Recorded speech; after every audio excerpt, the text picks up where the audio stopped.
Hi friends, welcome to Kriti cricket. இலங்கைக்கு எதிரான முதல் ஒரு நாள் போட்டியில் இந்திய அணி வெற்றி பெற வேண்டிய ஆட்டத்தை டிராவில் முடிச்சும் இருக்காங்க. 14 பால்கள் மீதி இருந்த நிலையில் 2 விக்கெட்டுகள் கையில் இருந்தப்ப ஒரு ரன் எடுக்க முடியாமல் இந்திய அணி ஆட்டத்தை கைவிட்டும் இருக்கிறது. இந்த தோல்விக்கு முக்கியமான காரணம் இந்த 2 நபர்கள் தான் அப்படின்னு ரோஹித் சர்மா தற்போது பேட்டியில் தெரிவித்தும் இருக்காரு. அது மட்டும் இல்லாமல் வீரர்களை கடுமையாக திட்டியும் இருக்காரு. ஒரு அணி ஒற்றுமையாக இருந்தால் மட்டுமே வெற்றி பெற முடியும். ஒற்றுமை இல்லை, 11 வீரர்களும் அவங்களுடைய சிறப்பான ஆட்டத்தை வெளிப்படுத்தலை அப்படின்னா அந்த ஆட்டத்தை வெற்றி பெற முடியாது அப்படிங்கிறதுக்கு இதுதான் இந்த ஆட்டம் தான் எடுத்துக்காட்டு அப்படின்னும் ரோஹித் சர்மா பேசியிருப்பது அனைவருக்கும் அதிர்ச்சியை தான் ஏற்படுத்தி இருக்கிறது.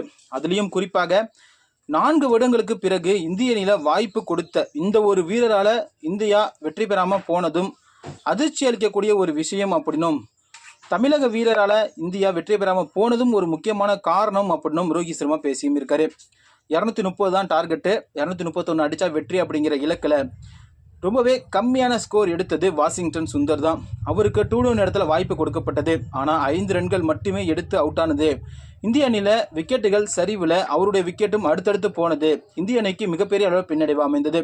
இதுவும் ஒரு காரணம் அப்படின்னும் கடைசி வரைக்கும் போராடி கொண்டு இருந்த சிவம் துபே ஒரு ஆல்ரவுண்டர், அதுவும் இல்லாமல் மேட்ச் ஃபினிஷிங் பண்ணி கொடுக்க வேண்டிய ஒரு கட்டாயத்தில் சிவம் துபே இருந்திருக்காரு.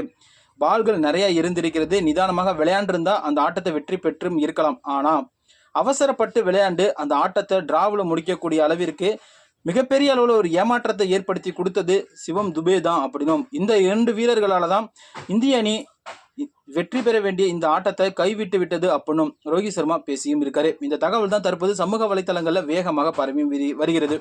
இந்த வீடியோ உங்களுக்கு பிடிச்சிருந்தா நம்ம சேனலை சப்ஸ்கிரைப் பண்ணுங்க. அப்படியே இந்த வீடியோவுக்கு ஒரு லைக் பட்டனை தட்டி விட்டுருங்க. நன்றி.